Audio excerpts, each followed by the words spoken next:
தேவனுக்கு மகிமை உண்டாவதாக. இந்த நேரத்தில் இயேசுவின் எதிரிகள் என்ற தலைப்பில் நாம் தொடர்ந்து ஆராய்ந்து சிந்தித்து வருகின்ற பாகத்தின் தொடர்ச்சியை சிந்திக்கிறோம். இது 4வது பாகமாக நாம் இதை பார்க்கிறோம். இந்த நாளில் பைபிளின் கர்த்தர் கோட்பாடு என்ற தலைப்பில் நாம் சிந்திக்கின்றோம். தேவனுக்கு மகிமை உண்டாகட்டும். அன்பர்கள் யாவருக்கும் இயேசு நாமத்திலே அன்பின் வாழ்த்துக்கள். பைபிளில் கர்த்தர் கோட்பாடு என்ற ஒரு முக்கியமான விஷயம் இருக்கிறது. இந்த கோட்பாடு தான் பல குழப்பமான சிந்தனைகளுக்கும் செயல்நிலைக்கும் காரணமாக இருக்கிறது என்பதையும் நாம் அறிந்து கொள்ளுகின்றோம். ஆகவே சற்று கருகலான இந்த விஷயத்தை குறித்து சிந்திக்க வேண்டிய கடமையும் நமக்கு இருக்கிறது. தேவன் நமக்கு உதவி செய்வாராக. இயேசு கிறிஸ்துவுக்கு கர்த்தர் என ஒரு பதவி இருப்பதாகவும், அந்த கர்த்தர் தான் அந்த இயேசுவை கொலை செய்த யூதர்களின் கடவுளாகவும் இருந்து கொண்டிருப்பதாகவும், அந்த யூதர்களின் ஆசீர்வாத கொள்கைகளை இந்த கர்த்தர் தான் கொடுத்ததாகவும் ஒரு நம்பிக்கை கிறிஸ்தவ மார்க்கத்தில் பரப்பப்படுகிறது.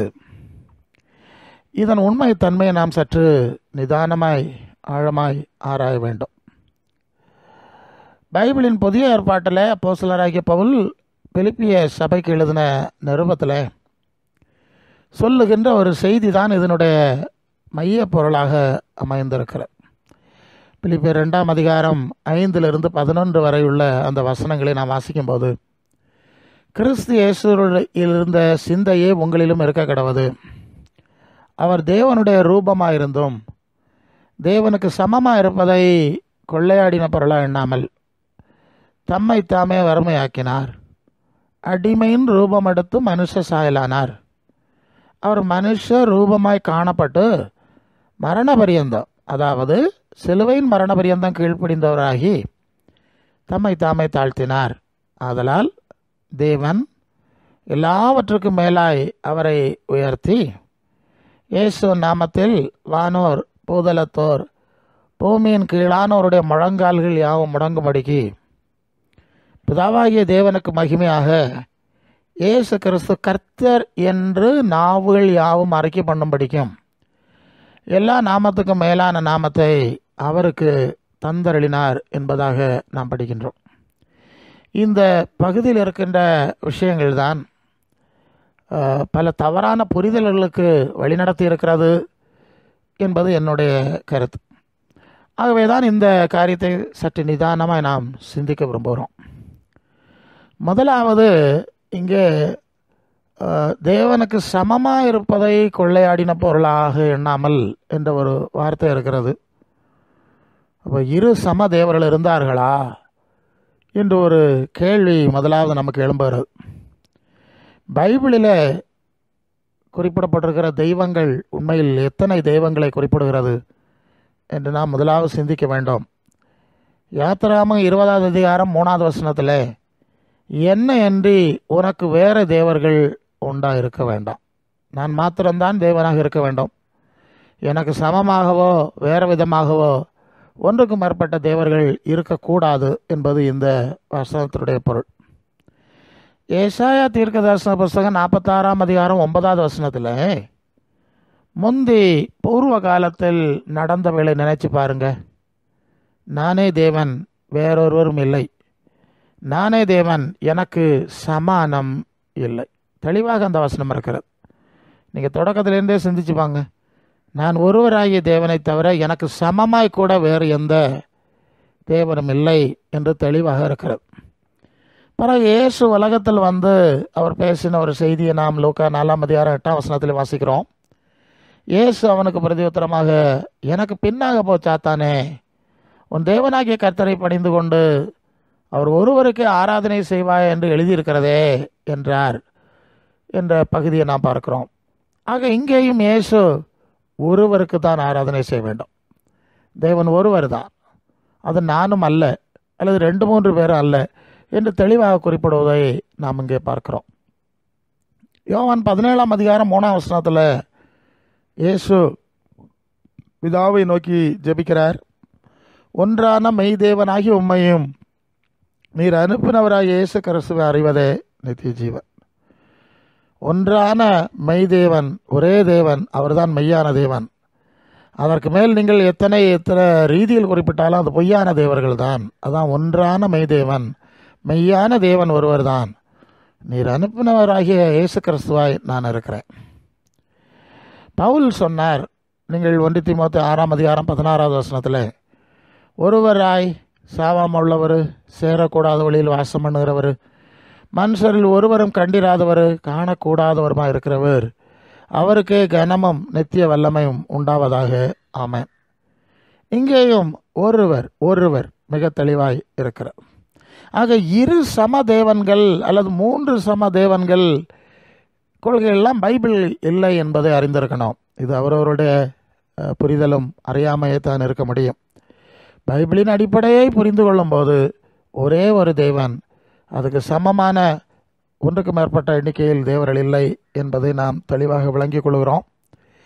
எனவே தேவனுக்கு சமமாய் இயேசு இருந்தார் என்று அங்கே விவரித்திருக்கின்ற விஷயம் சரியானதல்ல, தவறானது என்பதை முதலாவது நாம் விளங்கிக் கொள்ள வேண்டும். நல்லது. இப்போ இந்த ஒரே தேவன், அவர் எப்படி இருக்கிறார், அவருடைய தன்மை எப்படி இருக்கிறது என்பதை குறித்தும் நாம் அடுத்து சிந்திக்க வேண்டும். ஏனென்றால் இந்த இடத்துல அவர் தேவனுடைய ரூபமாக இருந்தார் என்ற ஒரு விஷயம் இருக்கிறது. ஆகவே நாம் அதை குறித்தும் சிந்திக்க வேண்டியிருக்கிறது. யோவான் 4ஆம் அதிகாரம் 24ஆம் வசனத்தில் இயேசுவே சொல்லுகிறார், தேவன் ஆவியாக இருக்கிறார். அவரை தொழுது கொள்ளுகிறவர்கள் ஆவியோடும் உண்மையோடும் அவரை தொழுது கொள்ள வேண்டும். நான் தான் தேவன் என்றோ, தேவன் இந்த வடிவத்திலே ரூபத்தில் இருக்கிறார் என்றோ, நீங்கள் அந்த ரூபத்தில் அவரை தொழுது கொள்ளுங்கள் என்றோ இயேசு சொல்லாமல், தேவன் ஆவியாக இருக்கிறார். அதை புதிய மொழிபெயர்ப்பில் கடவுள் உருவமற்றவர், அவருடைய உண்மை இயல்புக்கு ஏற்ப அவரை உள்ளத்தால் தான் வழிபட முடியும் என்று இந்த பகுதியை மொழிபெயர்த்திருக்கிறார். தேவன் உருவமற்றவர் என்பது மிக தெளிவான ஒரு விஷயம். இயேசுவின் முக்கிய சீடராகிய, அன்பின் சீடராகிய யோவான் சொல்கிறார், 1 யோவான் 4ஆம் அதிகாரம் 12ஆம் வசனத்தில், தேவனை ஒருவரும் ஒருபோதும் கண்டதில்லை. நாம் ஒருவரில் ஒருவர் அன்பு கூர்ந்தால் தேவன் நமக்கு உள்ளே நிலைத்திருக்கிறார், அவருடைய அன்பும் நமக்கு பூரணப்படும். இங்கே தேவனை ஒருவரும் ஒருபோதும் கண்டதில்லை என்ற செய்தியை குறிப்பிடுகிறார். அதாவது காண முடியாத ஆவியான தூய ஆவியாகிய தேவன் என்பது இதன் பொருளாக இருக்கிறது. பவுல் சொல்லுகிறார், அது 1 தீமோத்தேயு 6:16-17, ஒருவராய் சாவாமல் உள்ளவர், சேரக்கூடாத வழியில் வாசம் பண்ணுகிறவர், ஒருவரும் கண்டிராதவர், காணக்கூடாதவர், அவருக்கே கனமும் நித்திய வல்லமை உண்டாவதாக. அவர் காணக்கூடாதவர், காண முடியாத ஆவி நிலையில் இருப்பவர். 1 தீமோத்தேயு 1ஆம் அதிகாரம் 17ஆம் வசனத்தில், நித்தியமும் அழிவில்லாமையும் அதரிசனமுள்ள ராஜனுமாய் தம் ஒருவரே ஞானமுள்ள தேவனானவராய் இருக்கிறவருக்கு கனமும் மகிமையும் சதா காலங்களில் உண்டாயிருப்பதாக. இங்கே நித்தியமானவர், அழியாத தேவன் என்று குறிப்பிடுகின்ற காரியத்தை நாம் பார்க்கிறோம். அழியாமை, நித்தியமானவர், அதரிசனமான ராஜன், அதரிசனமானவர், பார்க்க முடியாதவர், இன்விசிபிள்னு சொல்லுவோமே, அந்த மாதிரியான நிலையில் தான் இந்த தேவன் இருக்கிறார். ஆக பரலோகன் தேவன் அதரிசனமான தூய ஆவி நிலையில் இருந்தால், காணக்கூடிய நிலையில் இருக்கும் எதுவும் அந்த அதரிசனமான தேவனுக்கு நிச்சயமாக சமமாக இருக்க முடியாது. காரணம் ஒன்று, இது அதரிசனம், பார்க்க முடியாத ஆவி நிலையில் இருக்கிறது.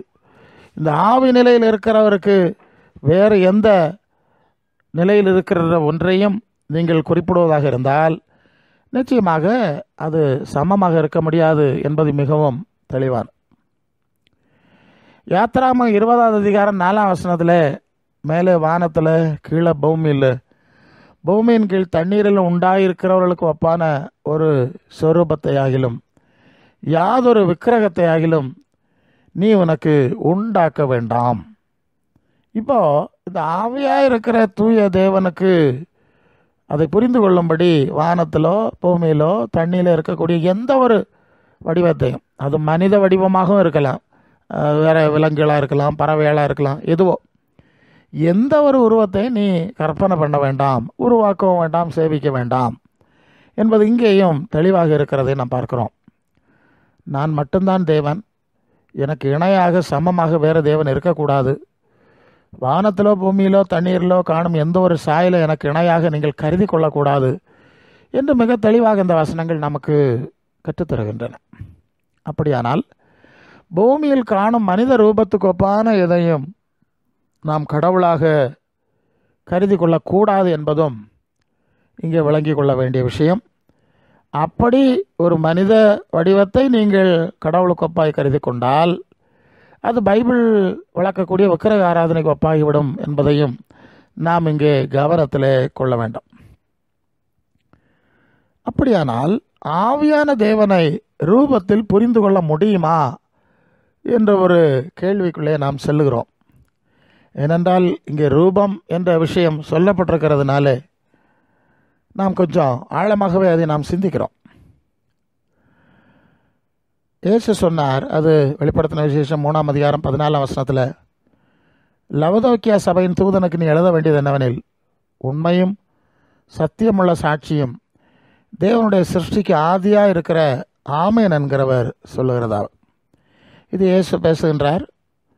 நான் தேவனுடைய படைப்பின் தொடக்கம் அல்லது தேவனுடைய முதல் படைப்பாக இருக்கிறேன் என்றுதான் தன்னை அறிமுகப்படுத்துகின்றார். காரணம், தேவன் ஆவியாக இருக்கிறார் என்ற நிலையை நாம் பார்த்து விட்டோம். ஆக ரூபத்தில் இருக்கின்ற குமாரனை குறித்து கண்டிப்பாக இப்படி ஒரு விளக்கம் நமக்கு தேவையாய்த்தான் இருக்கிறது. முதலில் ஆவியான தேவன் இருந்தால் இந்த ரூபமான நிலையில் குமாரன் எப்படி வந்திருக்க முடியும் என்ற ஒரு கேள்வி வரும். ஆகவே இதை இயேசுவே அந்த கேள்விக்கு பதிலளித்து விடுகிறார். நான் தான் கடவுளுடைய முதல் படைப்பு. இது இங்கே மரியாளுக்கு மகனாய் பிறந்ததை அவர் குறிப்பிடவில்லை. இது உலகம் தோன்றுவதற்கு முன்பாய் நடந்த காரியம். ஆகவேனால்தான் தேவனுடைய படைப்புக்கு முதல் படைப்பு என கூறுகின்றார். யோவான் சொல்லுகிறார் இந்த சுவிசேஷத்தில், யோவான் சுவிசேஷம் 1ஆம் அதிகாரம் 1-2 வசனத்தில், ஆதியிலே வார்த்தை இருந்தது, அந்த வார்த்தை தேவனிடத்தில் இருந்தது, அந்த வார்த்தை தேவனாக இருந்தது. அடுத்த வசனம், அவர் ஆதியிலே தேவனோடு இருந்தார். இங்கே அந்த லவோதிக்கேயா சபைக்கு எழுதின வெளிப்படுத்தின விசேஷம் 3ஆம் அதிகாரம் 14ஆம் வசனத்தில் தேவனுடைய சிருஷ்டிக்கு ஆதியாக இருக்கிற ஆமேன் என்கிறவர் சொல்லுகிறதாவது அந்த வசனத்தை நாம் தெளிவாக பார்க்கிறோம். தேவனுடைய சிருஷ்டிக்கு ஆதியாக இருக்கிற ஆமேன், அங்கே ஒரு வார்த்தையை குறிப்பிடுகிறார். ஆமேன் என்பவர் சொல்லுகிறதாவது. அப்போ எனக்கு ஆமேன் என்று ஒரு பெயர் இருக்கிறது என்ற ஒரு விஷயத்தை இயேசு குறிப்பிடுகிறார். ஆமேன் என்றால் ஆக கடவுது என்ற அர்த்தம். அப்போ ஆக கடவுது ஆமேன் என்பவர் என்று அவர் குறிப்பிடுகிறார். இப்போ யோவான் குறிப்பிடும்போது ஆதியிலே ஒரு வார்த்தை இருந்தது, அது என்ன வார்த்தைன்னு இங்கே சொல்லலை. ஆனால் இந்த தூய ஆவி தேவனுக்குள் இருந்த ஆமேன் என்ற சிருஷ்டி சக்தி வாய்ந்த தெய்வீக வார்த்தையால் குமாரன் முதலில் பரலோகில் படைக்கப்பட்டார். ஆமேன் என்கிற நான் என்று இயேசு குறிப்பிடுகிறார். ஆமேன் என்றால் ஆக கடவுது, அப்படியே ஆக கடவுது என்றுதான் பொருள். தேவனுக்குள் ஒரு வார்த்தை இருந்தது, அது என்னவென்று இங்கே குறிப்பிடவில்லை. ஆனால் யோவானுக்கு தேவன் வெளிப்படுத்தின விசேஷத்திலே அதே யோவான் தான் அதையும் குறிப்பிடுகிறார். இந்த வார்த்தை ஆமேன், ஆக கடவுது. ஏனென்றால் அது தெய்வீக வார்த்தை, அது சிருஷ்டிக்கிற சக்தி வாய்ந்த வார்த்தை. இந்த வார்த்தை இருந்தது, இந்த வார்த்தையால் குமாரன் படைக்கப்பட்டார். இதுதான் அந்த வசனங்களிலிருந்து நாம் புரிந்து கொள்ள வேண்டிய செய்தி. ஆமேன் என்ற ஆவியாகிய கடவுளுக்குள் இருந்த வார்த்தையால் இவர் பரலோகத்தில் எல்லா படைப்புகளுக்கும் முன்பாக முதலாவது படைக்கப்பட்டார் என்பது நாம் புரிந்து கொள்ள வேண்டிய காரியம். இப்போது எபிரேயர் எழுதின நிருபம் 1ஆம் அதிகாரம் 4-5 வசனத்தில் இந்த இயேசுவை குறித்து அங்கே இவர் தேவ தூதரை பார்க்கிலும் எவ்வளோ விசேஷித்த நாமத்தை சுதந்திரித்து கொண்டாரோ அவ்வளோ அதிகமாய் அவர்களிலும் மேன்மை உள்ளவரானார். எப்படியெனில், நீர் என்னுடைய குமாரன், இன்று நான் உம்மை ஜனிப்பித்தேன் என்றும் நான் அவருக்கு பிதாவாக இருப்பேன், அவர் எனக்கு குமாரனாக இருப்பார் என்றும் அவர் தூதர்களில் யாருக்காவது எப்போதாவது சொன்னதுண்டா? அப்போ ஆமேன் என்ற வார்த்தையால் அந்த குமாரனை அவர் படைக்கின்றார். ஆகவே அவர் குமாரன் என்ற நிலைமைக்கு வருகிறார். அதனால தான் அந்த யோவான் 1:2 அவர் ஆதியிலே தேவனோடு இருந்தார் என்ற விஷயத்தை பார்க்கிறோம். முதல் வசனத்திலே வார்த்தை இருந்தது, அது ஆமேன் என்கிற வார்த்தை. இப்போது 2 அது வார்த்தை அல்ல, அவர் ஒரு பர்சன், വ്യക്തിത്വம் എന്ന് പറയുന്നത് പോലെ அவர் ஒரு பர்சன் என்கிற நிலைமைக்கு வருகின்றார். அவர் என்று குறிப்பிடப்படுகிற ஒரு நிலைமைக்கு வருகின்றார். அதைத்தான் இங்கே எபிரேயர் நிருபத்தில் என்னுடைய குமாரன், இன்று நான் உம்மை ஜனிப்பித்தேன். இந்த ஜனிப்பித்தேன் என்ற வார்த்தையை, அதை பிறப்புத்தல், ஒரு தாயின் வயிற்றுக்குள்ள ஒரு குழந்தை இருக்கிறது, அது தாய்க்கு உள்ளே இருக்கிறது முதலாவது, பிறகு அந்த தாய்க்கு உள்ளே இருந்து அது வெளியே வருகிறது. இதுபோல தான் ஆவியாகிய தூய ஆவியாகிய தேவ கடவுளுக்குள் ஆமேன் என்ற வார்த்தைக்குள் இவர் இருந்தார், அவரை வெளியே கொண்டு வந்தார். அதுதான் ஜனிப்பித்தேன் என்ற வார்த்தையினுடைய பொருள். அது ஜனிப்பித்தேன் என்ற அந்த நிலை நடந்தபடினால தான் இந்த தூய ஆவியாகிய தேவன் பிதாவாகவும் இவர் குமாரன் என்கிற அந்தஸ்துக்குள்ளே வருகிறார் இல்லையா? தந்தை மகன் என்ற உறவு நிலை, ஒரு தாய்க்குள்ளேருந்து மகன் வருவது போல். ஸோ அந்த உறவு நிலையும், ஆமாம், தந்தை பெரியவர், மகன் சின்னவர், அது 2வது வருகிறார் என்பது தெளிவு. ஸோ இவ்விதமாய் இறைமைந்தன் தேவகுமாரன் என்ற நிலையில், தேவதூதர்களை விட மேலான நிலையில், தேவதூதர்களை விட அவருடைய அந்தஸ்து, அவருடைய தகுதி தன்மைகளை விட உயர்ந்த ஒரு நிலை. அதனால்தான் இவரை மட்டும் தேவனுடைய குமாரன் என்று குறிப்பிடப்பட்டிருக்கிறது. இல்லைன்னா எல்லா தூதர்களையும் அப்படியே சேர்த்து சொல்லியிருக்க முடியும். அவர்களை விட இவருக்கு நிலைமை உயர்ந்த நிலையில் இருப்பதால் தான் இவருக்கு மட்டும் இறைமைந்தன் தேவகுமாரன் என்ற வார்த்தை பயன்படுத்தப்படுகிறது. ஆக இதுதான் குமாரன், தேவனுடைய குமாரனாய் தேவதூதர்களுடைய மேலான நிலையில் அவர் உலகத்தில் படைக்கப்பட்ட முதலாவது நிகழ்வு. கொலோசே நிருபத்தில் 1:15 அவர் அதரிசனமான தேவனுடைய தற்சொரூபமும் சர்வ சிருஷ்டிக்கு முந்தின பெயருமானவர், தி ஃபர்ஸ்ட் பார்ன். அப்போ அதரிசனமான தேவன் இருந்தார், தூய ஆவியாகிய தேவன் இருந்தார், அப்போது ஆவியாக இருந்தார், வேற ரூபம் ஒன்றும் இல்லை. அதுக்கு பிறகு அவருடைய தன்மையை பிரதிபலிக்கிற ஒரு தற்சொரூபமாய் அவர் வெளியே குமாரனுங்கிற நிலையில் கொண்டு வரப்பட்டார். அதனால எல்லா சிருஷ்டிகளை விட முந்தினவர். அதை தான் இயேசுவும் சொன்னார், தேவனுடைய சிருஷ்டிக்கு தொடக்கம் நான் தான் முதல் படைப்பு, தேவனுடைய முதல் படைப்பு. நானே முதல் படைப்பு என்று சொல்லாமல் தேவனுடைய முதல் படைப்பு என்று சொல்லுகின்றார். நானே தேவன் என்று சொல்லாமல் நான் தேவனுடைய குமாரன் என்று குறிப்பிடப்பட்டிருக்கிறது. ஏனென்றால் தந்தை முதலாவது வர வேண்டும், மகன் பின்புதான் வர வேண்டும். ஆகவே தான் அந்த குமாரனுங்கிற அந்தஸ்து ஓகே வருகிறதை நாம் பார்க்கிறோம். இந்த நிலையை விளக்குவதற்கு தான் தேவனுடைய ரூபமாய், தேவனுக்கு அருகில், தேவதூதருக்கு மேலான நிலையில் அவருக்கு சமமாக இருந்தார் என வசன மொழி நடை அமைந்திருக்கிறது. அந்த பிலிப்பியர் நிருபத்திலே நாம் வாசித்திருக்கிற அவர் தேவனுக்கு சமமாக இருந்தும் தேவனுக்கு ரூபமாக இருந்தும் என்ற வார்த்தை பிரயோகங்கள் வருது இல்லையா?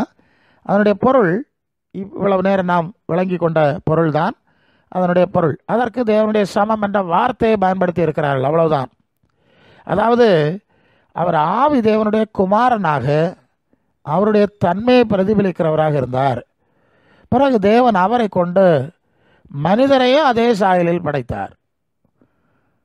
மற்ற மனிதர்களும், இயேசு குமாரன் மாத்திரம் இல்லை, அப்போது அவருக்கு இயேசு என்று பெயர் இல்லை, குமாரன் மாத்திரம் இல்லை, மற்ற மனிதர்களையும் இந்த குமாரனை கொண்டு அதே தேவ சாயலில் படைத்தார். இதைத்தான் ஆதியாகமம் 1:26-27 பின்பு தேவன் தமது சாயலாகவும் தமது ரூபத்தின்படியையும் மனுஷனை உண்டாக்குவமாக அவர்கள் சமுத்திரத்தின் மச்சங்களையும் ஆகாயத்து பறவைகளையும் மிருக ஜீவன்களையும் பூமி அனைத்தையும் பூமியின் மேல் ஊறும் சகல பிராணிகளையும் ஆழக்கடவர்கள் என்றார். தேவன் தம்முடைய சாயலாக மனுஷனை சிருஷ்டித்தார், அவனை தேவ சாயலாகவே சிருஷ்டித்தார், ஆணும் பெண்ணுமாக அவர்களை சிருஷ்டித்தார். இங்கே தேவகுமாரனும் தேவனுடைய சாயலை ரூபத்தை பிரதிபலித்தார், தன்மையை பிரதிபலித்த ரூபமாக இருந்தார். அதே விதமாக தான் மனிதனும் இப்போது தேவனுடைய தன்மையை பிரதிபலிக்கிற தேவ சாயலில் படைக்கப்படுகிறார்கள். ஆனால் ஒரு நுட்பமான வேறுபாடு என்னவென்றால், குமாரன் பரலோகத்தில் படைக்கப்படும் போது தேவ தூதரை விட மேலான ஒரு அந்தஸ்தில் படைக்கப்பட்டார். ஆனால் மனிதன் படைக்கப்படும் போது, அதை சங்கீதம் 8ஆம் அதிகாரம் 5ஆம் வசனத்தில் வாசிக்கிறோம், மனுஷனை தேவ தூதரை விட சற்று சிறியவனாக்கி மகிமையினாலும் கனத்தினாலும் முடிசூட்டினீர். அது மലയാളത്തിൽ ദൈവത്തെക്കാൾ അല്പമാത്രം താഴ്ത്തി എന്നാവിടെ. പക്ഷേ ഇവിടെ തമിഴിൽ അത് ദേവദൂതരെ விட மேலான நிலையில் குமாரன் இருந்தார், தேவதூதரை விட தாழ்ந்த நிலையில் மனிதன் படைக்கப்பட்டான். ஆனால் சாயல் எல்லாம் ஒரே மாதிரி தான், அந்தஸ்தில் சில வேறுபாடுகள் இருக்கிறது என்பது உண்மை.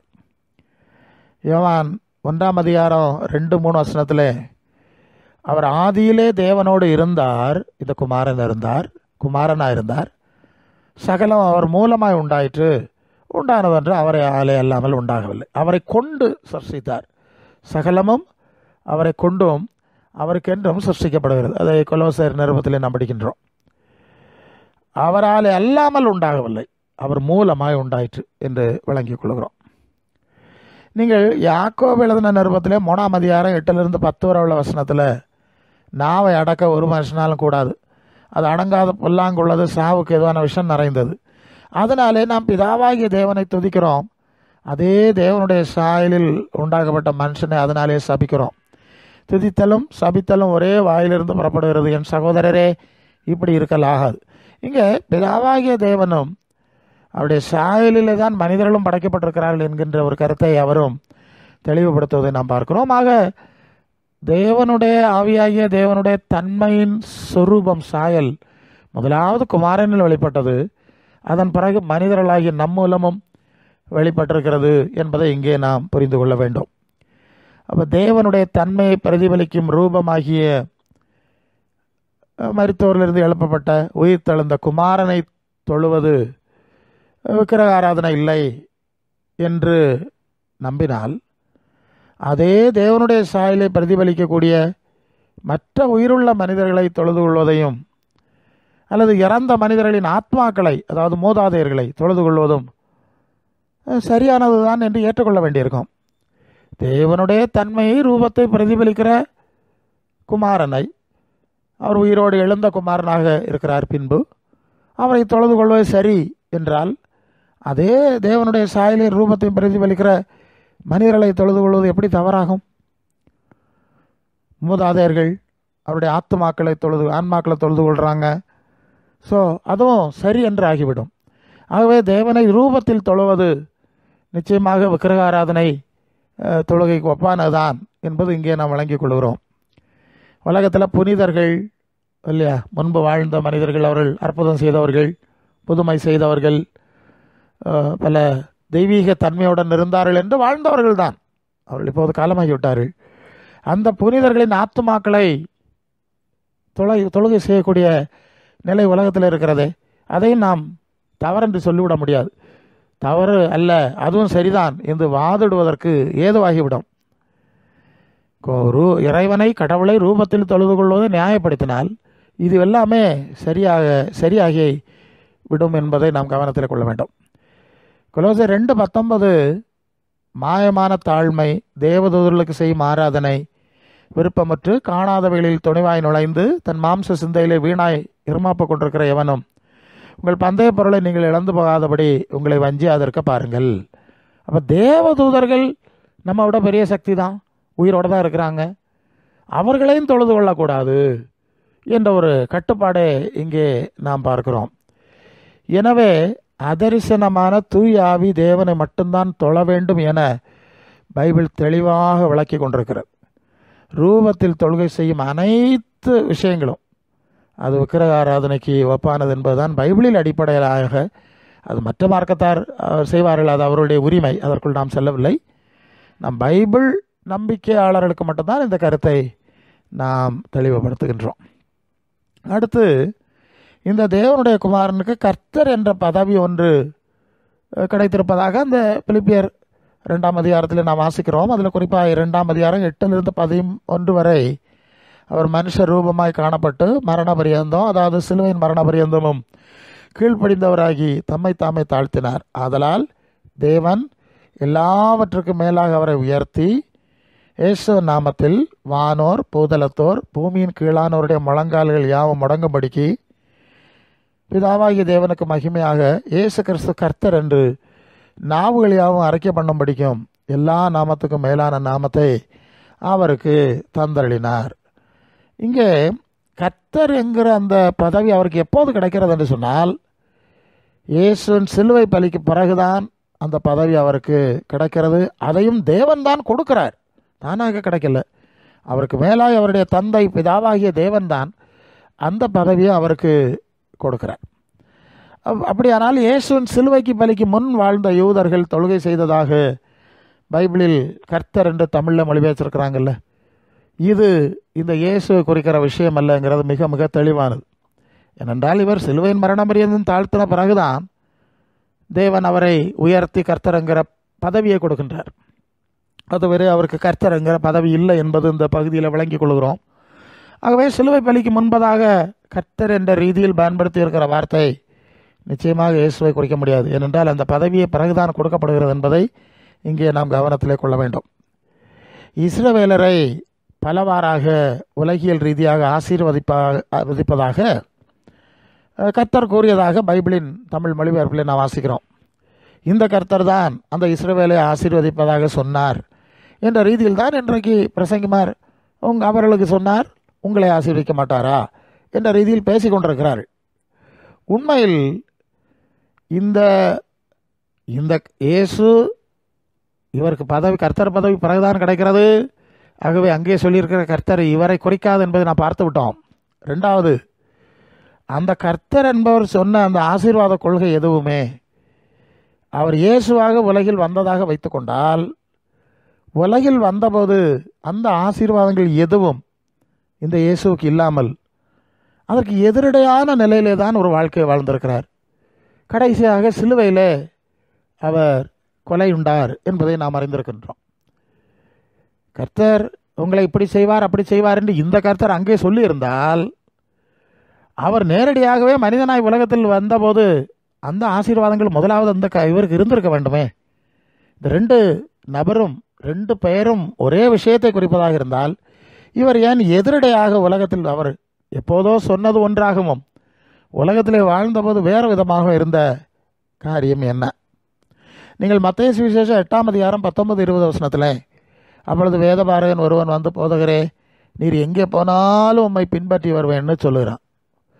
அப்போது இயேசு பதில் சொல்லுகிறார். அதற்கு இயேசு, நரிகளுக்கு குழிகளும் ஆகாயத்து பறவைகளுக்கு கூடுகளும் உண்டு, மனுஷகுமாரனுக்கோ தலை சாய்க்க இடமில்லை என்றார். வேதபாரகன் நினைக்கிறான் இயேசுநாதர் பெரிய இறைமைந்தன், அவன் விசுவாசிக்கிறான் இறைமைந்தன். அப்போ அவர் இறைவனின் கடவுளின் அங்கீகாரம் பெற்ற ஒரு இறைமைந்தனாக இருந்தால், அந்த உபாகம புஸ்தகத்தில் 24ஆம் அதிகாரத்தில் 28ஆம் அதிகாரத்தில் முதல் 14 வசனத்தில் சொல்லியிருக்குல்ல, இந்த ஆசீர்வாதங்கள்லாம் இவருக்கு இருக்கும். அப்படிதான் அவனுக்கு ஏன் வேதபாரகன், அவன் பழைய ஏற்பாட்டு வேதத்தை நம்புறவன் தானே, அப்படிதான் நினச்சி நான் உமா பின்னால் வர்றேன்னு சொல்கிறான். அதுக்கு ஏன் சொல்கிறார், எப்பா எனக்கு நரிக்கு குழி ஆகாத்து பறவை கூட இருந்தாலும் எனக்கு தலை சாய்க்கணும் இல்லை. நீ நினைக்கிற மாதிரி இந்த உபாகமம் 28ஆம் அதிகாரம் 14 வசனத்தில் உள்ள ஆசீர்வாதம் ஒன்றும் என்கிட்ட இல்லை, நீ என் பின்னால் வர்றியா என்கிற ரீதியில் தான் அவர் அந்த பதிலை அவர் குறிப்பிடுகின்றார். லூக்கா சுவிசேஷம் 12ஆம் அதிகாரம் 15ஆம் வசனத்தில், பின்பு அவர் அவர்களை நோக்கி, பொருளாசையை குறித்து எச்சரிக்கையாக இருங்கள், ஏனெனில் ஒருவனுக்கு எவ்வளவு திரளான ஆஸ்தி இருந்தாலும் அது அவனுக்கு ஜீவன் அல்ல என்றார். நல்ல கவனிங்க, அங்கே ஒரு பாகமும் 28ஆம் அதிகாரம் 14 வசனத்தில், ஒருவன் கடவுளுக்கு பிரியமாக இருந்தால் அவனுக்கிட்ட நிறைய பணம் இருக்கும், அவன் கடன் வாங்க மாட்டான், நிறைய ஜாதிகளுக்கு கடன் கொடுத்துக்கிட்டே இருப்பான், அப்போ எவ்வளவு செல்வந்தனாக இருப்பான் என்ற ரீதியில் அங்கே சொல்லியிருக்கு. இங்கே இயேசு தலைகளாக பேசுகிறார். ஒரு மனுஷனுக்கு எவ்வளோ பணம் இருந்தாலும், சொத்து இருந்தாலும், ஆடு இருந்தாலும், மாடு இருந்தாலும், மற்ற காரியம் அங்கே சொல்லியிருக்குல்ல, நிறைய ஆடுகளின் பெருக்கம் மாடுகளின் பெருக்கம் இதெல்லாம் இருந்தாலும் அது அவனுக்கு முக்கியமான விஷயம் அல்ல, ஜீவன் அல்ல என்று தலைகளாய் பேசுகிறார். அப்போ அந்த கர்த்தர் இவர் அல்ல என்பதை நாம் வழங்கிக் கொள்கிறோம். எதிரடையான நிலையில் இவர் வந்திருக்கிறார், இவருடைய செயல்பாடு அமைந்திருக்கிறது. அதனால தான் இவரையே இவர்கள் ஏற்றுக்கொள்ளவில்லை என்பதும் அங்கே நாம் அறிந்திருக்கிற ஒரு விஷயம். லூக்கா 16:15 இயேசு அவர்களை நோக்கி, நீங்கள் மனுஷர் முன்பாய் உங்களை நீதிமான்களாய் காட்டுகிறீர்கள், தேவனோ உங்கள் இருதயங்களை அறிந்திருக்கிறார். மனுஷருக்குள்ளே மேன்மையாக எண்ணப்படுகிறது, தேவனுக்கு முன்பு அருவருப்பாக இருக்கிறது. அங்கே என்ன சொல்லியிருக்குன்னா, உபாகமத்தில் எல்லா ஜாதிகளும் மேன்மையாக வைப்பார். ஆமாம், எல்லாரும் உன்னை மேன்மையாய் உயர்வாக எண்ணுவார்கள் என்று தான் அங்கே சொல்லியிருக்கு. இங்கே சொல்லுது, மனுஷருக்கு முன்பாய் உலகத்தில் மேன்மையாக எண்ணப்படுறதெல்லாம் தேவனுக்கு முன்பு அருவருப்பாக இருக்குது, இது தலைகளாக இருக்குது. ஆக இவர் தலைகளாய் பேசுகிறார் என்பதை நாம் கவனத்தில் கொள்ள வேண்டும். இயேசுவுக்கு முன்னால் அவர் இஸ்ரவேலர்களும் கடவுளாக இருந்த கர்த்தர் சொன்னது ஒரு வசனத்தை நாம் கவனிக்கிறோம். அது உபாகமம் 28 முதல் 6 வாசிக்கிறோம். இன்று நான் உனக்கு விதிக்கிற அந்த கட்டளைகளை நாம் ஒன்று திருப்பி பார்க்குறோம், சில காரியங்களை பார்க்குறோம். அது உபாகமத்தில் இருந்து என்னெல்லாம் சொல்லுதுன்னா, கட்டளைகளுக்கு கர்த்தருடைய கட்டளைகளின்படியெல்லாம் நீ செய்ய கவனமாக இருந்தால், அவர் சத்தத்துக்கு உண்மையாக செவி கொடுத்தால், உன் தேவனாகிய கர்த்தர் பூமியில் உள்ள சகல ஜாதியிலும் உன்னை மேன்மையாக வைப்பார். நீ உன் தேவனாகிய கர்த்தருக்கு செவி கொடுக்கும்போது சொல்லப்படும் ஆசீர்வாதம் உன்மேல் வரும். நீ பட்டணத்தில் ஆசீர்வதிக்கப்பட்டிருப்பாய், வெளியில் ஆசீர்வதிக்கப்பட்டிருப்பாய். கற்பத்தின் கனி, உன் நிலத்தின் கனி, மாடுகளின் பெருக்கம், ஆடுகளின் பெருக்கம், மிருக ஜீவன்களின் பலன் ஆசீர்வதிக்கப்படும். உன் கூடை, மாப்பிசைகிற தொட்டி ஆசீர்வதிக்கப்பட்டிருக்கும். நீ வருகையிலும் ஆசீர்வதிக்கப்பட்டிருப்பாய், போகையிலும் ஆசீர்வதிக்கப்பட்டிருப்பாய்.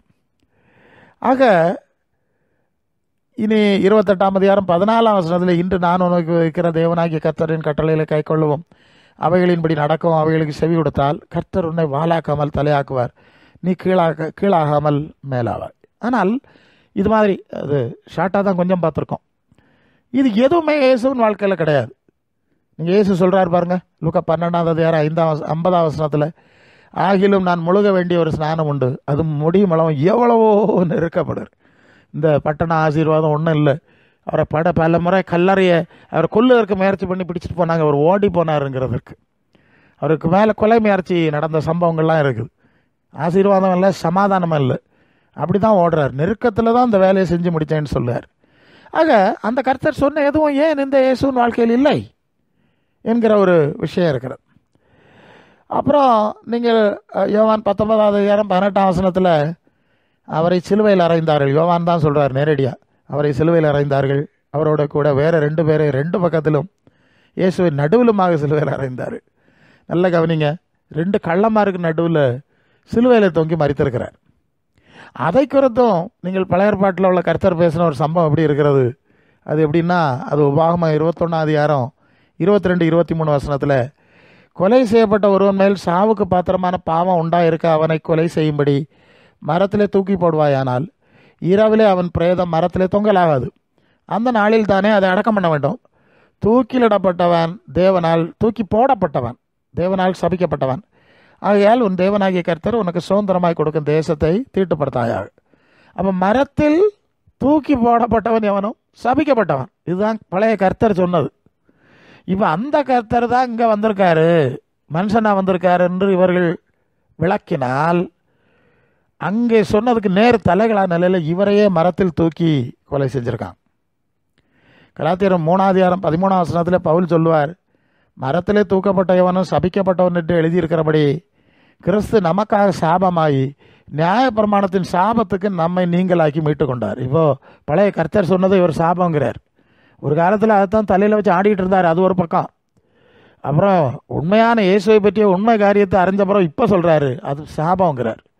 ஆமாம், அதை நியாயப்படுத்தினா இயேசுவை சாபம்னு சொல்லணும், இயேசுவின் சிலுவை பலியை நியாயப்படுத்தினா அதை சாபம்னு சொல்லணும். ஒன்றுக்கு ஒன்று எதிராகிட்டுல, மாற்ற முடியாது. இந்த முரண்பாடை வச்சு தான் இந்த பிரசங்கிமார் படம் காட்டி ஜனங்களை ஏமாற்றி கொண்டிருக்கிறார்கள். ஆக அந்த பழைய ஏற்பாட்டில் சொல்லப்பட்ட கர்த்தர் இந்த இயேசு அல்ல, அல்லது அந்த செய்தியில் பிரச்சனை இருக்கிறது என்பதை நாம் வழங்கிக் கொள்கிறோம். இந்த மோசடியை முதலாவது புரிஞ்சுக்கணும். அப்புறம் இயேசு சொல்லுகிறார், நீங்கள் யோவான் 8:42-45 வரை, அது இஸ்ரவேலர் யூதர்களை பார்த்து தான் பேசுகிறார். இயேசு அவர்களை நோக்கி, தேவன் உங்கள் பிதாவாக இருந்தால் என்னிடத்தில் அன்பாக இருப்பீர்கள், நான் தேவனிடத்திலிருந்து வந்திருக்கிறேன், நான் சுயமாய் வரவில்லை, அவர் என்னை அனுப்பினார். என் வசனத்தை நீங்கள் ஏன் அறியாதிருக்கிறீர்கள்? என் உபதேசத்தை கேட்க மனதில் இல்லாதிருக்கிறதுனால் அல்லவா? நீங்கள் உங்கள் பிதாவாகிய பிசாசானவனால் உண்டானவர்கள். உங்கள் பிதாவினுடைய இச்சையின்படி செய்ய மனதாக இருக்கிறீர்கள். அவன் ஆதி முதற்கண்டு மனுஷ கொலைபாதனாக இருக்கிறான். சத்தியம் அவனிடத்தில் கிடையாது. அவன் சத்தியத்தில் நிற்கல. அவன் பொய்யனும் பொய்க்கு பிதாமல் இருக்கிறபடினால் அவன் பொய் பேசும்போது தன் சொந்தத்தில் எடுத்து பேசுகிறான். நான் உங்களுக்கு சத்தியத்தை சொல்லுகிறதுனாலே நீங்கள் என்னை விசுவாசிக்கிறதில்ல.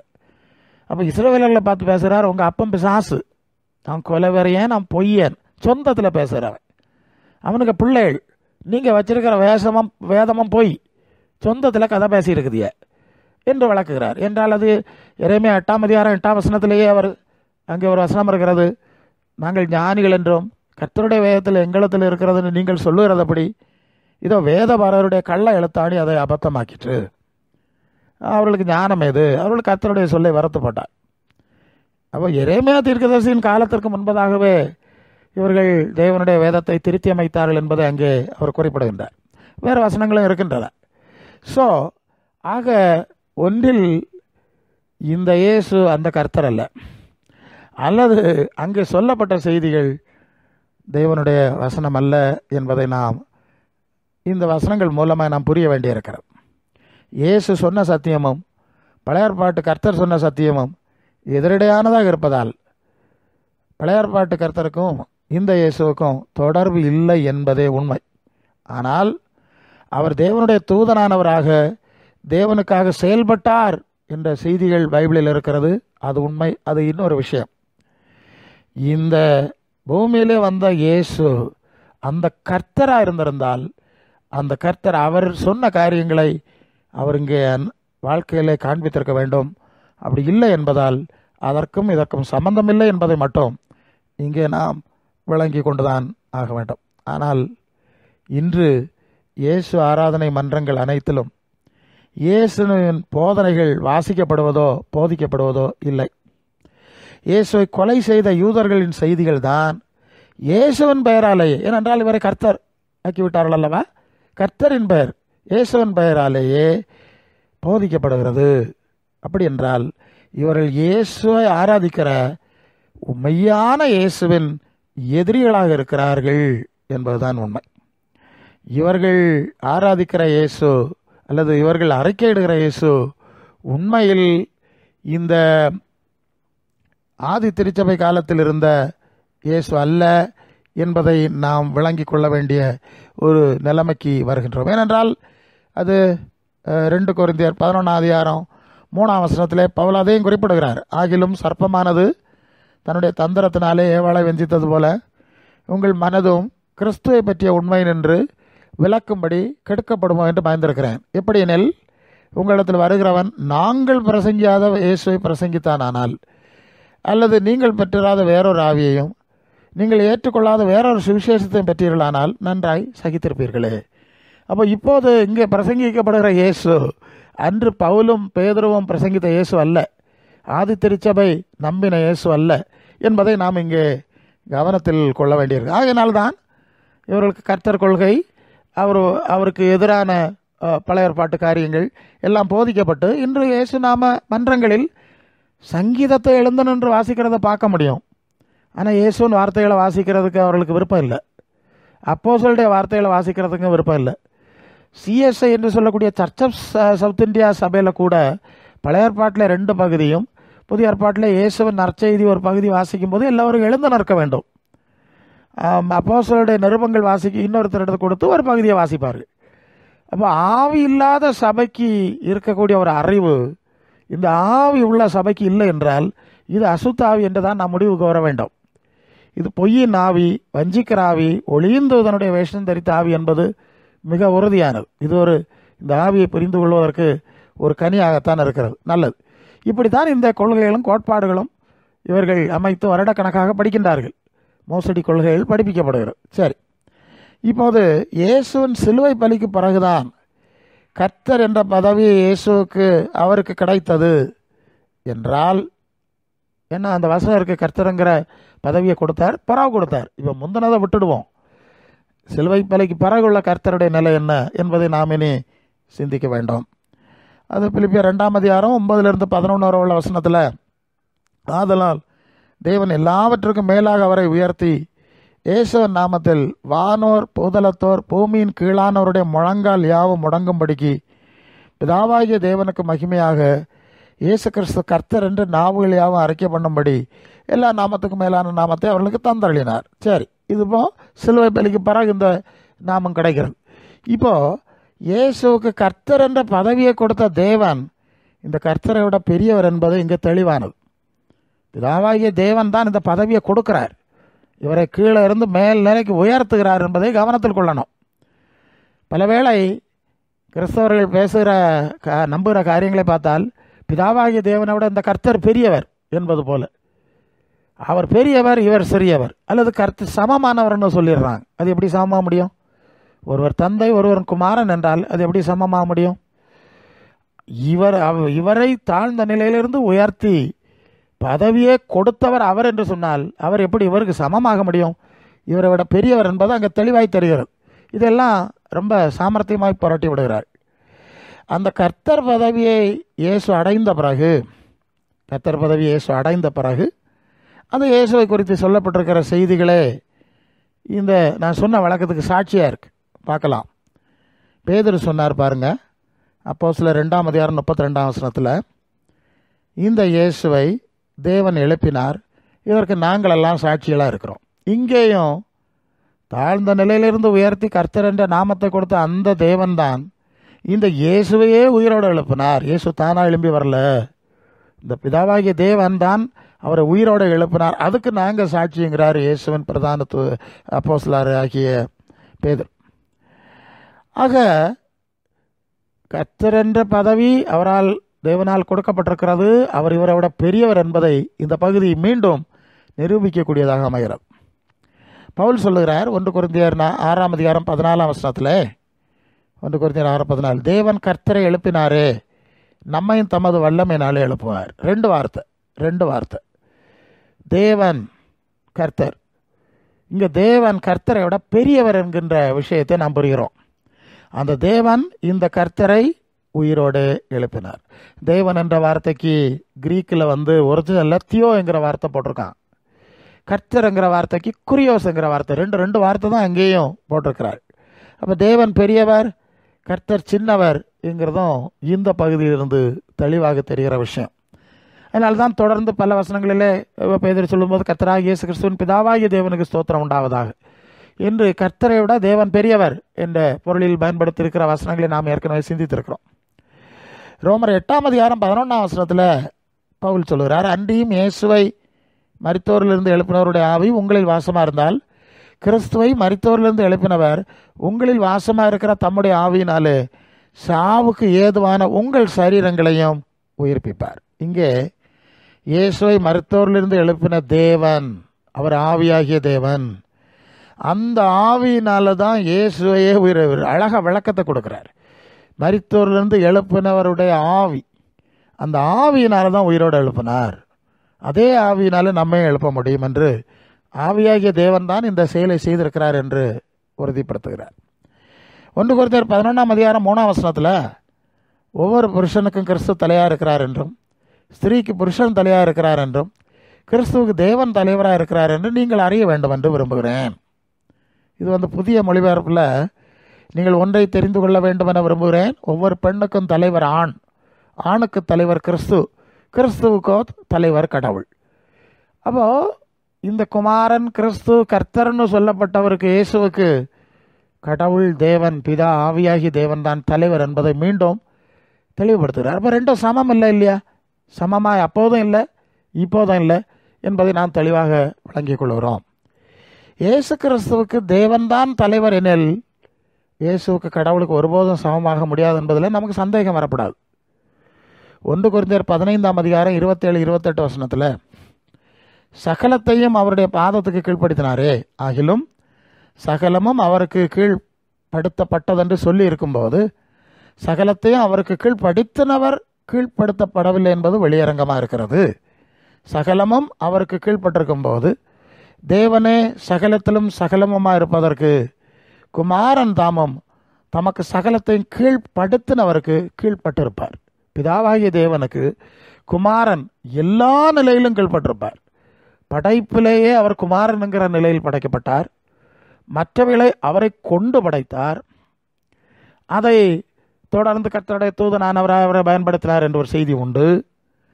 அப்புறம் தேவதூர்களை விட கீழான நிலைமைக்கு தேவன் தான் அவரை கொண்டு வந்தார். தேவ ஆவியானவர் அவருக்குள்ளே இருந்து இந்த வல்லமையான செயல்களை செய்தார். நான் சுயமாய் செய்யவில்லை, என்னில் வாசமாக இருக்கிற பிதாவின் ஆவியானவர் இதை செய்கிறார் என்று இயேசு சொன்னார். சிலுவையிலே பலியாக்கினார். மீண்டும் அந்த பிதாவாகிய தேவனே அவரை உயிரோடு எழுப்பினார். அவரை நித்திய ராஜாவை ஏற்படுத்தினார். ஆனால் இன்னும் பிதாவாகிய தேவன் குமாரனை விட உயர்ந்த ஸ்தானத்தில் தான் இருக்கிறார் என்பதை இந்த வசனத்தில் தெளிவாக்குவதை நாம் பார்க்கிறோம். எனவே தான் ஆதி திருச்சபையின் தொழுகை இப்படி இருந்திருக்கிறது. நீங்கள் பேதுரு எழுதின நிருபத்திலே 1 பேதுரு 1:3 நம்முடைய கர்த்தராகிய இயேசு கிறிஸ்துவின் பிதாவாகிய தேவனுக்கு தான் ஸ்தோத்திரம் உண்டாவதாக. ஏன்?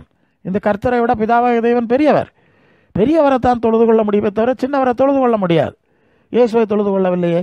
அவருக்கு கர்த்தருங்கிற நாமத்தை கொடுத்தார் என்று சொல்லி கொண்டாலும், ஏதோ முழங்கால் இவருக்கு முன்னால் தான் முழங்கால் படிக்கணுங்கிற மாதிரி வார்த்தை இருந்தாலும், ஏன் பேதுரு அப்படி செய்யலை? பிதாவாகிய தேவனை தொழுது கொண்டிருக்கிறார். பவுல் சொல்லுகிறார் 2 கொரிந்தியர் 1:3 நமது கர்த்தராகிய இயேசு கிறிஸ்துவின் பிதாவாகிய தேவனும் இரக்கங்களின் பிதாவும் சகலவிதமான ஆறுதலின் தேவனானுமா இருக்கிறவருக்கு ஸ்தோத்திரம். கர்த்தராகிய இயேசு கிறிஸ்துவின் பிதாவாகிய தேவனுக்கு ஸ்தோத்திரம். அதே விஷயத்தை தான் பவுலும் செய்கிறார், முரண்பாடு இல்லை. ரோமருக்கு எழுதின நிருபம் 15ஆம் அதிகாரம் 5-6 வசனத்தில் வரும்போது, நீங்கள் ஒருமனப்பட்டு நம்முடைய கர்த்தராகிய இயேசு கிறிஸ்துவின் பிதாவாகிய தேவனை ஒரே வாயினால் மகிமைப்படுத்த வேண்டும். பொறுமையையும் ஆறுதலையும் அளிக்கும் தேவன் கிறிஸ்து இயேசுவினுடைய மாதிரியின்படியே நீங்கள் ஏக சிந்தை உள்ளவர்களாக இருக்கும்படி உங்களுக்கு அனுக்கிரகம் செய்வாரால். எல்லாரும் ஒருமனப்பட்டு ஒரே மாதிரியில் கர்த்தராகிய இயேசுவின் தேவனைத்தான் மகிமைப்படுத்தி தொழுகை செய்யணும். இது இயேசுவனுடைய மாதிரியாக இருக்கிறது. அதான் இயேசுவன் மாதிரியின்படியே ஏக சிந்தை. ஏன்னா அவர் செஞ்சார் அப்படித்தான். நான் செய்த போல செய்யும்படி மாதிரியை வைத்து போனேன்னு யோவான் 13:15 சொல்லுவார் இல்லையா? அந்த மாதிரி. ஏன்னா இயேசுவன் மாதிரியை பாருங்கள். நீங்கள் மத்தேயு 11:25 அந்த சமயத்தில் இயேசு சொன்னது, பிதாவே, வானத்துக்கும் பூமிக்கும் ஆண்டவரே, இவளை ஞானிகளுக்கும் கல்விமான்களுக்கும் மறைத்து பாலகருக்கு வெளிப்படுத்தினபடினால் உம்மை ஸ்தோத்திரிக்கிறேன். பிதாவை இயேசு தொழுகை செய்கிறதை பார்க்குறோம் இல்லையா? அவருடைய மாதிரி. யோவான் 11:41 லாசருவின் கல்லறை இடத்துல வந்து, அப்பொழுது மரித்தவன் வைக்கப்பட்ட இடத்துல இருந்து கல்லை எடுத்து போட்டார்கள். இயேசு தம்முடைய கண்களை எடுத்து, பிதாவே, நீர் எனக்கு செவி கொடுத்தபடியால் உம்மை ஸ்தோத்திரிக்கிறேன். இங்கேயும் இயேசு பிதாவை தொழுகை செய்து மாதிரி காண்பிக்கிறார். ஆக இந்த இயேசுவின் மாதிரிப்படி தான் ஆதி திருச்சபையாரும் தொழுகை செஞ்சான். நீங்கள் வந்து அப்போஸ்தலர் நடபடிகள் 4ஆம் அதிகாரம் 29-30 வசனத்தில் ஆதி திருச்சபையார் ஒரு ஜெபம் செய்கிற ஜெபம் அங்கே பதிவு செய்யப்பட்டிருக்கிறது. அது அந்த வசனத்தில் எப்படி வருது? இப்பொழுதும் கர்த்தாவே, இங்கே கர்த்தாவேன்னு போட்டுட்டாங்க. அதான் பிரச்சனை. என்ன நடக்குதுன்னு பாருங்கள். கர்த்தாவேன்னு போடக்கூடாது, தேவனேன்னு போட்டிருக்கணும். அது அங்கே இருக்குது. கர்த்தாவே, அவர்கள் பயமுறுத்தல்களை தேவரீர் கவனித்து, அடுத்தது வருது தேவரீர். கர்த்தர் தேவனா, தேவன் கர்த்தரா? ஒரு குழப்பத்தை உண்டு பண்ணுற ரீதியில் தான் இந்த சில மொழி நடைகள் வருது. அது எப்படி வந்துன்னா அது இனி தனி ஆய்வும் வழக்கம் தேவை. சரி, எப்படி இருப்பினும் அந்த வார்த்தையை கவனிங்க. தேவனே, கர்த்தாவே, தேவரீர் கவனித்து, அடுத்த வார்த்தை, உம்முடைய பரிசுத்த பிள்ளையாகிய இயேசுவின் நாமத்தினாலே அடையாளங்களும் அற்புதங்களும் நடக்கும்படி செய்து பிடியாளிகளை குணமாக்கும்படி உம்முடைய கரத்தை நீட்டி உம்முடைய ஊழியக்காரர் உம்முடைய வசனத்தை முழு தைரியத்தோடு சொல்லும்படி அவர்களுக்கு அனுக்கிரகம் செய்தருளும் என்றார்கள் என்று ஜெபம் பண்ணாங்க. பாருங்கள், உம்முடைய பரிசுத்த பிள்ளையாகிய இயேசு நாமன்னு பயன்படுத்துறதுனால இவர்கள் பிதாவாகிய தேவனை நோக்கித்தான் ஜெபம் பண்ணினார்கள்ங்கிறது தெளிவு. அப்போ தானே உம்முடைய பிள்ளைன்னு சொல்லணும். அப்போ முதல்ல வார்த்தை கர்த்தர் போட்டாச்சு, அடுத்த தேவரீர் போட்டாச்சு, அப்புறம் பரிசுத்த பிள்ளைன்னு போட்டாச்சு. இது என்ன இந்த எழுத்து முறையில் என்னெல்லாம் நடந்துங்கிறது அது கொஞ்சம் ஆய்வுக்கு செல்லணும். இப்போ நமக்கு அதுக்குரிய சமயம் இல்லை. சரி, எப்படியும் பரிசுத்த பிள்ளையாகிய குமாரனாகிய இயேசுவின் பிதாவை அவர்கள் நோக்கி ஜெபித்தார்கள், தொழுகை செய்தார்கள் என்பது இங்கே நாம் புரிந்து கொள்ளக்கூடிய ஒரு விஷயம். அடுத்து, இயேசு நாமத்தில் எல்லாரும் பிதாவுக்கு முன்பாக முழங்கால் படியிட வேண்டுமா அல்லது இயேசுவுக்கு முன்பாகவே முழங்கால் படியிட வேண்டுமா என்று இன்னொரு விஷயம் இருக்கிறது. ஏன்னா அந்த பிலிப்பியர் 2:10-11 இயேசுவின் நாமத்தில் வானோர் புதலத்தோர் பூமியின் கீழானவருடைய முழங்கால்கள் யாவும் முடங்கும்படிக்கும் அப்படிதான் அந்த வார்த்தை போகுது. அதனால இப்போ பிரச்சனை, இயேசுவின் நாமத்தில் எல்லாரும் பிதாவுக்கு முன்பாக முழங்கால் படியிட வேண்டுமா, இயேசுவுக்கு முன்பாக முழங்கால் படியிட வேண்டுமான்னு ஒரு முக்கிய கேள்வி. இதுவரை நாம் பார்த்த வசனங்களில் யாருமே இயேசுவுக்கு முன்பாக முழங்கால் போடலை, இயேசுவின் பிதாவுக்கு முன்பாக தான் முழங்கால் படியிட்டார்கள் என்பது மிக தெளிவாக இருக்கிறது. இங்கே இந்த பவுல் தான் இந்த வசனத்தை எழுதினார் என்பது நமக்கு தெரியும். சரி, கர்த்தராகிய இயேசு கிறிஸ்து நாமத்தில் வானவர் புதலத்தாருடைய முழங்கால்கள் முடங்கும்படிக்குன்னு எழுதினார்ல பவுல், அவராவது முழங்கால் படிட்டு இருக்கிறாரான்னு பார்ப்போமே.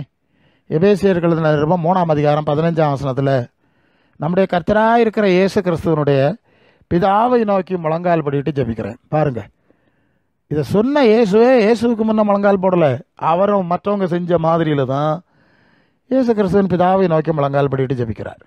ஆக இயேசுவுக்கு முன் முழங்கால் படும்படி பவுல் மற்றவர்களுக்கு சொல்லியிருக்க முடியாது. அவர் அப்படி சொல்லியிருந்தா அவர் அப்படி தானே செஞ்சுருக்கணும். அப்படின்னா அந்த பவுல் சொன்ன அந்த செய்தியினுடைய பொருள் என்ன என்பதை நாம் கொஞ்சம் சிந்திக்க விரும்புகிறோம். கொலோசியருக்கு எழுதின நிருபம் 3ஆம் அதிகாரம் 17ஆம் வசனத்தில், வார்த்தையினாலாவது கிரியையினாலாவது நீங்கள் எதை செய்தாலும் அதையெல்லாம் கர்த்தராகிய இயேசுவின் நாமத்தினால செய்து அவர் முன்னிலையாக பிதாவாகிய தேவனை ஸ்தோத்திரியுங்கள். இயேசுவை தேவகுமாரனா விசுவாசிங்க, அவர் போதனையில் நடங்க, அவர் மாதிரியில் நடங்க. எல்லாமே இயேசு சொன்னதான் செய்வோம், இயேசு நடந்த போல் தான் நடப்போம். எல்லாவற்றுக்கும் இயேசுவை நீங்கள் முன்னிலைப்படுத்துங்க. அது உண்மைதான், சரிதான். இயேசு தான், அது மோசே சொன்னதெல்லாம் கிடையாது, அவங்க சொன்னதெல்லாம் கிடையாது. இயேசுவின் மாதிரி தான் எங்களுக்கு மாதிரி, இயேசுவின் வார்த்தை தான் எங்களுக்கு வேதம். அப்படி எல்லாவற்றையும் அந்த இயேசுவின் நாமம் சம்பந்தமான காரியம், இயேசுவின் வாழ்க்கை சம்பந்தமான காரியத்தை மட்டும் செய்யுங்க. அப்படி செஞ்சுட்டு அவர் முன்னிலையாக பிதாவாகிய தேவனை தொழுகை செய்யுங்கள். என்ன அழகாக இருக்குது. இயேசுவின் போதனை மாதிரிப்படி நடந்து பிதாவை தொழுது கொள்ளுங்கள் என்பது இதன் பொருள். இதை தான் இயேசுவின் நாமத்தில் செய்து பிதாவாகிய தேவனுக்கு முன்பு முழங்கால் படிங்கள் என்பதுதான் அந்த பகுதியாக இருக்கணும். அது எப்படி அந்த மாதிரி வந்தன்னு தெரில. ஏன்னா மற்ற வசனங்கள் பார்க்கும்போது இதுதான் சரியானது என்பதை நாம் தெளிவாக விளங்கிக் கொள்கிறோம். இயேசுவின் சீடர்களாக மாறி அவரின் போதனை மாதிரிகளின்படி வாழாமல் இயேசுவின் பெயரை பயன்படுத்தும் மனிதர்கள் இல்லைன்னா அந்த அமைப்புகளில் பிடியின் சிக்கி தங்கள் கையில் இருக்கக்கூடிய இயேசுவின் வார்த்தைகளுக்கு மதிப்பளிக்காமல் தூய ஆவியானவரின் வழிநடத்தல்களையும் பின்பற்றாமல் நடக்கக்கூடிய மனிதர்கள் தான் இயேசுவின் எதிரிகள் என்று சொல்லக்கூடிய இந்த மோசடி அணியிலே சிக்கிக்கொள்கிறார். இயேசு சொன்னார், யோவான் 14:26, என் நாமத்தினாலே பிதா அனுப்ப போகிற பரிசுத்தாவியாகிய தேற்றரவாளன் எல்லாவற்றையும் உங்களுக்கு போதித்து நான் உங்களுக்கு சொன்ன எல்லாவற்றையும் உங்களுக்கு நினைப்பூட்டுவார். யோவான் 16:13, சத்தியாவியாகி அவர் வரும்போது சகல சத்தியத்துக்குள்ள உங்களை நடத்துவார். அவர் தம்முடைய சுயமாய் பேசாமல் தாம் கேள்விப்பட்டவர்கள் யாவையும் சொல்லி வரப்போகிற காரியங்களை உங்களுக்கு அறிவிப்பார். பரிசுத்த ஆவியானவர் வந்து இயேசு இதை தான் சொன்னார், இயேசு இப்படி தான் செஞ்சார், இதுதான் இயேசுவின் மாதிரி, இதுதான் அப்போஸ்தல மாதிரி என்று நமக்கு காட்டி தருகிறார். இப்போ தான் பரிசுத்த ஆவியினுடைய அனுபவத்தை பெறவில்லையே. இவர்கள் ஒரு வஞ்சிக்கிற ஆவி, ஒரு அசுத்த ஆவி, ஒரு பொய்யின் ஆவி, ஒரு குழப்பத்தின் ஆவி, முரண்பாட்டின் ஆவியிலெல்லாம் சிக்கியிருக்காங்க. பரலோகத்திலிருந்து ஆவி வந்திருந்தா, ஏன்னா பொதுவாகவே ஒரு காரியத்தை புரியணும். பைபிளில் இருக்கக்கூடிய செய்தி பரிசுத்த ஆவியானவரால் பல காலகட்டங்களில் பல ஊழியக்காரர்கள் மூலமாய் இந்த உலகத்துக்கு கொடுக்கப்பட்டது என்பது உண்மை என்றால், அந்த பரிசுத்த ஆவியானவர் இன்னைக்கும் இருக்கிறார். அவர் நேற்று இன்று என்று மாறாதவர்னு வேற சொல்கிறார். அப்போ அதே ஆவியை தான் நமக்கு தருவதாகவும் வேதம் வாக்களிக்கிறது. அப்போ அந்த ஆவி வந்தால் அது 2000 ஆண்டோ அல்லது அதுக்கு முன்னமோயோ இதே பரிசுத்த ஆவியானவர் தானுங்க இந்த வேதத்தை கொடுத்தாரு. அதே பரிசுத்த ஆவியானவர் மீண்டும் நமக்குள்ளே வந்தால், அன்றைக்கு நான் என்ன சொன்னேன் தெரியுமா, அன்றைக்கு நான் என்னத்தை எழுத செய்தேன் தெரியுமா, அதுக்கு பொருள் இதுதான் என்று இன்றைக்கு நமக்கு விளக்கி தர முடியும் இல்லையா? இந்த ஆவிதான் நம்மகிட்ட இல்லையே, அதுலேயே பிரச்சனை. நாம் வேத கலாசாலைகளில் படித்து கொண்டு திரிகின்றோம், ஆண்டவருடைய பாதத்தில் இருக்கல, கற்றுத்தாரவனை கேட்கல, அவரிடத்துலேருந்து வர்ற ஆவியை பெறல, அந்த ஆவிக்கு அடங்கி நடக்கல. இதெல்லாம் வேற எதுக்கோ காரியத்துக்கு கொஞ்சம் வச்சுக்கிறோம், அதுக்கு அடங்கி நடக்கலை. அதனால தான் அந்த குழப்பம் எல்லாம் ஏற்படுது.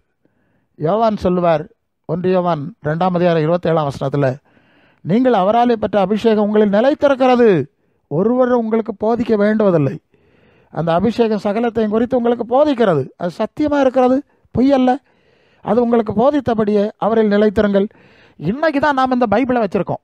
பழைய ஏற்பாடு புதிய ஏற்பாடு எல்லாம் சேர்ந்து ஒரு பெரிய பைபிளை வச்சு அதை தாறுமாற கிழித்து அதை முரண்பாடாக வருஷக்கணக்காக படித்து புது புது ஸ்தாபனங்களை உண்டாக்கி ஒன்றுக்கு ஒன்று எதிரான கோட்பாடுகளை உண்டாக்கி வச்சுக்கிட்டு இருக்கிறோம். அன்னைக்கு வேதம் கிடையாது. இந்த அப்போஸ்தலர்கள் சொன்ன செய்தி இருந்தது. அதுக்கப்புறம் இந்த பரிசுத்த ஆவியானவர் தான் சகல உண்மைகளையும் உறுதிப்படுத்தி இருந்தார். ஆவியானவராலே எல்லாத்தையும் படிச்சுட்டான். வேதம் இல்லாமலே ஆவியானவராலே அவங்களுக்கு அது போதிக்கப்பட்டது. அதான் அந்த ஆவியானவருக்கு முக்கியத்துவம். அவர் வந்து தான் நடத்த முடியாம்ப்பா, நான் சொன்னதெல்லாம் நீங்கள் நேரடியாக கேட்க முடியாது, கேட்கல.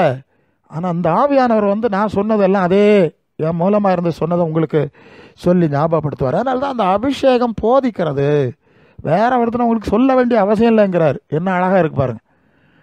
இந்த ஆவி சரியாக உங்களுக்குள்ளே இருந்து உங்களை நடத்தினா வேற பிரசங்கம் தேவை கிடையாது, வேற வேதம் தேவை கிடையாது. இதெல்லாம் அந்த ஆவியானவர் கொடுத்ததான்ப்பா, அதே உங்களுக்கே தந்துடுவார். அந்த ஆவியானவர் போதிக்கிற அளவுக்கு வேற யாரும் போதிக்கவும் முடியாது. அதுதான் உண்மை. அந்த எல்லையில் நடக்காதவங்களுக்கு தான் நாம் பிரசங்கம் பண்ணிகிட்டு இருக்கிறோம். அந்த எல்லைக்குள்ளே வந்தவங்களுக்கு நாம் செய்ய வேண்டிய தேவை ஏற்படாதுங்கிறதும் உண்மைதான். அது போதிக்கிறபடி நடக்கணும். பவுல் சொல்லுகிறார் பாருங்க, 1 கொரிந்தியர் 2:10 நமக்கோ தேவன் அவைகளை தமது ஆவியினாலே வெளிப்படுத்தினார். அந்த ஆவியானவர் எல்லாவற்றையும் தேவனுடைய ஆழங்களை ஆராய்ந்திருக்கிறார் அப்படின்னு சொல்லுகிறார். நீங்கள் 12 வந்தால் நாங்கள் உலகத்தின் ஆவியை பெறாமல் தேவனிடத்திலிருந்து புறப்பட்டு வந்த ஆவியை பெற்றோம். அந்த ஆவியினாலே அந்த ஆவிக்குரியவளை சம்பந்தப்படுத்தி காண்பிக்கிறோம். ஜென்ம சாபமுள்ள மனுஷன் அதை அறிந்து கொள்ள மாட்டான், அது அவனுக்கு பைத்தியமாய் தெரியும். இது ஆவிக்கு ஏற்றபடி நிதானிக்கணும். ஆவியினாலே அதை ஆராய்ச்சி பார்க்கறதுனால இது மற்றது முடியாதுங்கிறார். அப்போ ஆவியானவர் வளர்க்குற அளவுக்கு வேற யாரும் வளர்க்க முடியாது. இந்த ஆவியானவருடைய அனுபவம் இல்லாதவர்கள் அதை விளங்கிக்கொள்ளவும் முடியாது. அப்படிங்கிற அளவுக்கு அதில் ஆழம் இருக்கிறது என்று பவுல் தெளிவுபடுத்துவதை நாம் பார்க்கிறோம். அப்படியானால் இயேசுவுக்கு சீடராக விருப்பம் உள்ளவர்கள் மட்டும்தான் அவருடைய சுவிசேஷத்தின் உண்மைகளை புரிந்து கொள்ள முடியும். இயேசு நாமத்தில் ஏதோ உலக ஆதாயங்களை அடைவதற்கு, பதவிகளை அடைவதற்கு, வயிற்று பிழைப்புக்கு, வேறு காரியங்களுக்கு இன்றைக்கு நடப்பது அதுதானே. இயேசுவின் பெயரை பயன்படுத்தி 10 பேரை எப்படியாவது அப்படி இல்லை இப்படி ஆக்கும் சொல்ல எல்லாரையும் இழுக்கணும். அப்புறம் தசமபாகம் கொண்டு வாங்க, காணிக்கை கொண்டு வாங்கன்னு சொல்லணும். இதுக்கு தான் இந்த நாடகம் எல்லாம் நடந்துட்டுருக்கு. இவங்களுக்கே உண்மை தெரியாது, அது ஒரு பக்கம். சரி, எப்படியோ தெரிந்த உண்மையிலாவது அவர்கள் நடப்பதற்கு வழி செய்வோம் என்று கூட செய்யாமல் தங்களுக்கு ஆதாயம் உண்டு பண்ணணும் என்கிற ரீதியில் மட்டும்தான் இந்த இயேசுவை பயன்படுத்துறதுனால இது எதுவுமே அவர்கள் புரிந்து கொள்ள முடியாத முரண்பாடில் சிக்கிக்கொள்கிறார்கள். பல வேளை முரண்பாடுகளை வச்சு ஆதாயம் தேடுகிறார்கள் என்பதை நாம் புரிந்து கொள்கிறோம். ஆகவே இயேசுவின் சீடர்களாக மாற வேண்டும். அவருடைய வார்த்தை மாதிரியிலே நடக்க வேண்டும். அவருடைய மாதிரியின்படியாய் பிதாவாகிய தேவனை தொழுகை செய்ய வேண்டும். இந்த எல்லைக்குள்ளே வர்றவங்க மட்டும்தான் இந்த சத்தியங்களை எளிதாய் புரிந்து கொள்வார்.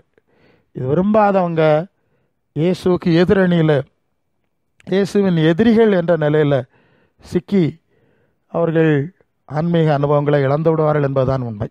ஆகவே இந்த செய்தியின் மூலமும் தேவன் நமக்கு உதவி செய்து தெளிவை தந்து நேர்வழியிலே நடத்தி கிறிஸ்துவன் மாதிரி பிரகாரம் தேவ சித்தத்தை செய்ய நமக்கு உதவி செய்து நம்மை ஆசீர்வதித்து வழி நடத்துவாராக.